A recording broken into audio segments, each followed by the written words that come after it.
When I came here, I realized that the Jamaican community was very big here. So eventually, I get a minimum wage survival job. My shared apartment experience and what I do to save money. All the time I was staying with other Jamaicans here. And this is what I realized that most Jamaicans do. If you don't have a man, and if you're not living with your man,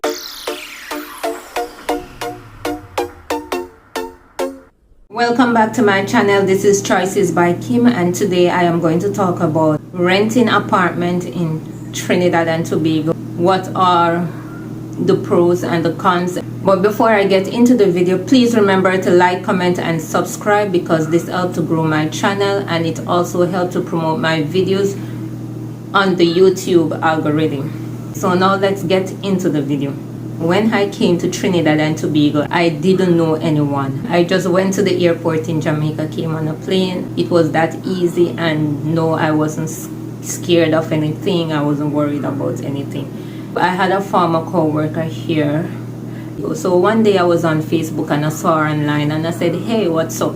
Just like that. We started talking and she said, you know, I'm not in Jamaica right now, I'm in Trinidad and I will be leaving soon. She was like, you know, talking to me about a lot of stuff, and she was saying, girl, you should give it a try. Why don't you come and visit? She came back to Jamaica, and eventually, after a few months giving it some thought, I planned a trip and I came to Trinidad and Tobago. I planned my trip with myself and I came. So when I came here, I realized that the Jamaican community was very big here. So eventually, I get a minimum wage survival job. Renting apartment in Trinidad and Tobago, what I do to save money, right?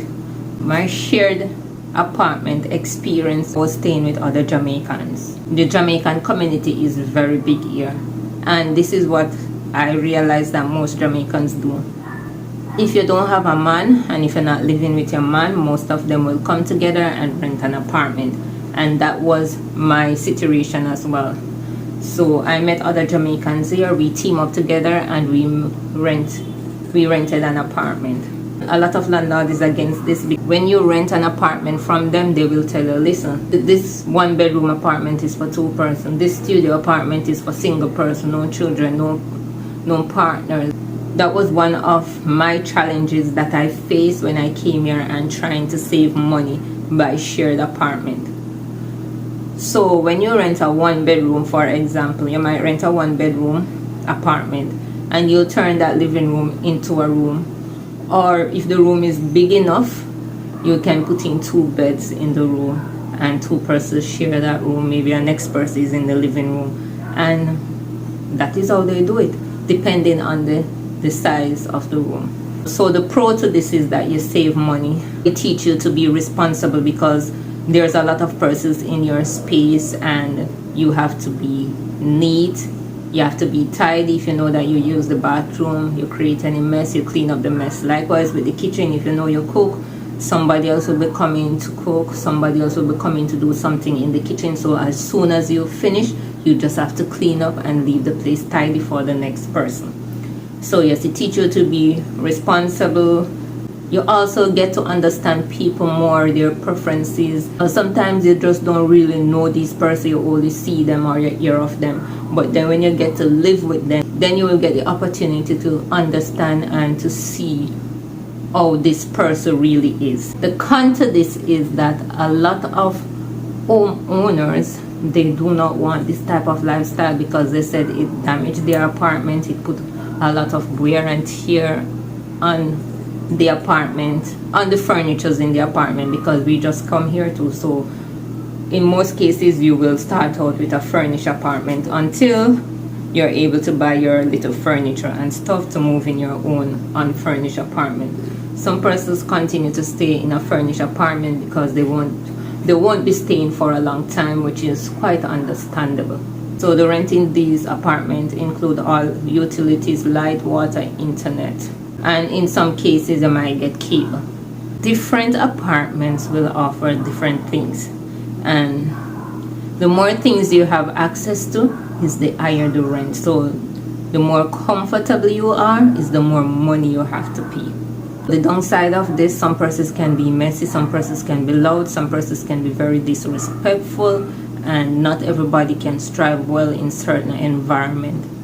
In Trinidad, you have a lot of gated communities. The rent in the gated communities are more expensive than other areas, and of course you have garrisons, as what we know it in Jamaica. In Trinidad they say hotspots, yes, which is considered dangerous. Depending on which community you get this apartment in and the state of the apartment, that will also determine your rent. When you decided to rent an apartment with more than one person, if the landlord agrees that the rent might be a bit more expensive. So if I am renting a 1-bedroom, this is just an example, and the 1-bedroom is for $2,000, and I am bringing in an additional person, I might pay like $2,000, $3,000, $2,500, or even more, depending on the location, depending on what is included in the apartment. If you are a female and you're coming to Trinidad by yourself and you're seeking apartments, be very careful. Some of these persons, especially males, they will put an ad in the newspaper or even on Facebook in the marketplace that apartment for rent and stuff like that, and they will advertise the apartment, give a location and stuff like that. When you get there, you're only to find out that they are actually looking for a companion. They will say, you know, I'm a pensioner, all my children are grown and they are not in the country, and I just need somebody to keep my company, stuff like that. So you have to be very careful. When you turn up, the argument change to something else, and then they will quiz you and find out little information about yourself. Where are you from? Where are you working? Why you come to Trinidad? If they realize that you're vulnerable, they will tell you a lot of stories. They will tell you that, oh, they don't have to pay any rent, oh, you just have to work and save your money, I just need a little companion. Don't fall for those stuff. And some of these persons who are doing these things are elderly men. I remember when I was looking for an apartment, I looked in the newspaper and I saw the apartment, and when I checked the location and everything, I said, okay, it's not far, so I'm going to check it out. So I called the person gave me, which was a man, the person gave me the directions, how to get taxi, the cost of the taxi fare. I don't really know this place, I don't really know the area that well. I had a Trinidad friend at the time and I talked to her about it. And she was like, do you want me to follow you? Just like that. And he said, do you want me to follow you? And I said, yes, sure, come along. So we went. And when we went to the location, based on the description, I went by the gate and I called the person's name because he gave me the name when I called him on the phone.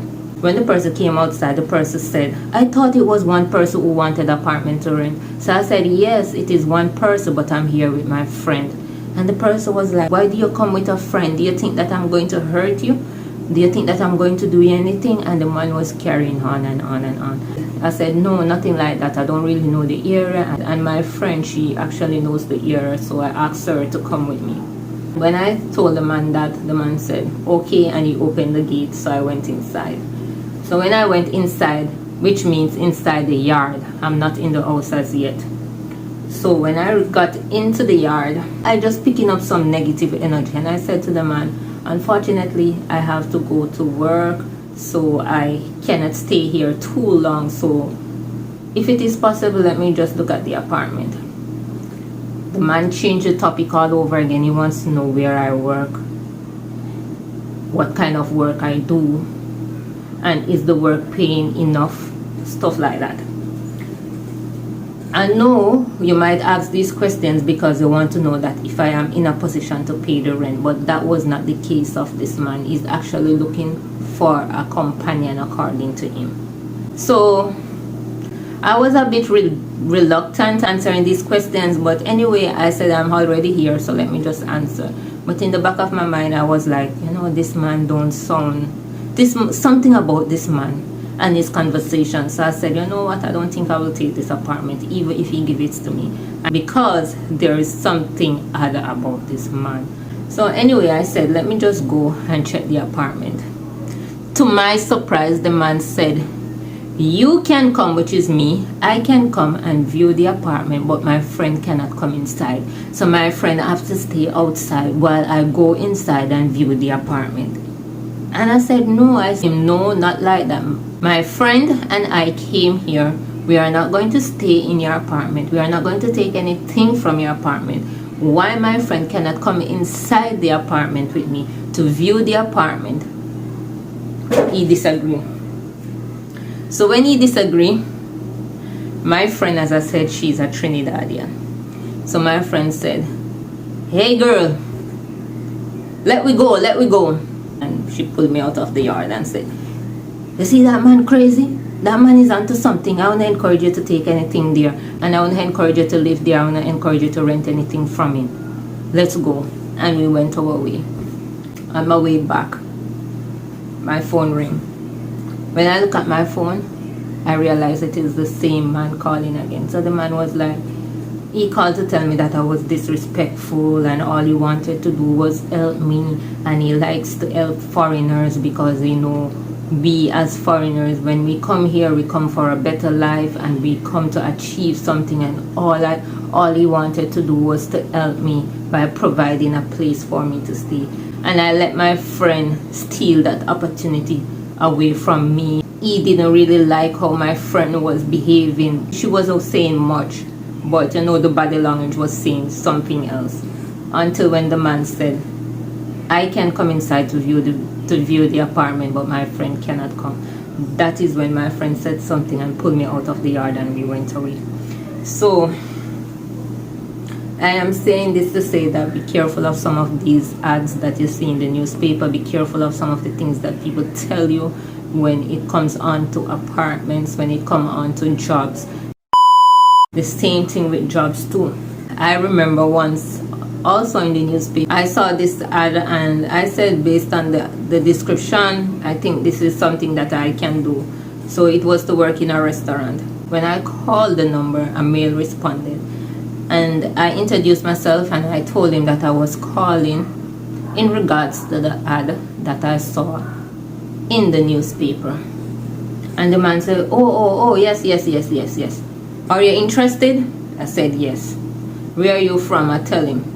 How old are you? I tell him. And just like that, the man said, you know what? A little bit busy. Let me call you back. The end of the day came. The man didn't call me back. I was saying to myself, maybe this is like a small business and he has so much to do, so he's actually busy. So that is why he answered the phone to find out who it was and what it was about. And then when he finds some time, he will call me back. The end of the day came. This man didn't call me back. The following day came. He called me back. He introduced himself and he said, you know, he explained the reason why he could not continue with the conversation the day before because he was busy. And I said, okay, no problem. So the man was like, when can you make it for an interview? I said, I'm available anytime. So whenever you are available, I can make it. I'm flexible. By talking to the man now, the man said to meet him at some building in Makaya. I said, what time do you want me to come? He told me the time and I said, okay, no problem. When I went back to the ad that I saw in the newspaper, based on the description and the location of the job, I called back the man and I said, I'm just calling to verify something. Based on the ad in the newspaper, your business is located at this particular address, and I called the name of the place and I said, is that correct? The man said yes. And I said, why am I doing the interview at a different location and your business is nowhere close to that location? The man's response was that if you really need a job, you would not be asking those questions. You will turn up for the interview. And I said, okay, thank you very much and do have yourself a great day. And I give him the dial tone. And when I hung up, I blocked his number. I don't know what become of that job opportunity and I don't know what become of that man. So I'm just saying this to say that as a non-national in any country, not only Trinidad and Tobago, you have to be very careful. They know that you're a non-national. They know that you're vulnerable. One, you do not know the place. Two, you may not know certain terminologies, slangs, and certain procedures of doing things. But you must know when something is totally unacceptable. As a business person, when you speak, you should have like a welcoming tone so that people can actually say, you know, I talked to this man and he was so friendly, he was so nice, nothing like that. That man was so blunt with everything. Because when I started questioning him about the location and everything about the job, his tone of voice raised, and he was saying if I really need a job and if I was interested in a job, I would not be asking all those questions. I would find myself at the location. I said to myself, I might need a job, I might need money, but guess what? Desperation will not kill me. And furthermore, I might spend my money to go to this location and I might dead, or I might not be offered a job. Maybe it is something else he wants to offer me. I don't know. Always educate yourself. Always try to put yourself in the known. So if you're in a different country, try to understand how things work in the country based on what you're interested in. You want to know as much as possible. Try to be knowledgeable first of all the things that you're interested in. For example, me, I was interested in getting a job, getting an apartment. So I try to educate myself about these things. In the dating world, it is the same thing. They use the same nonsense on you.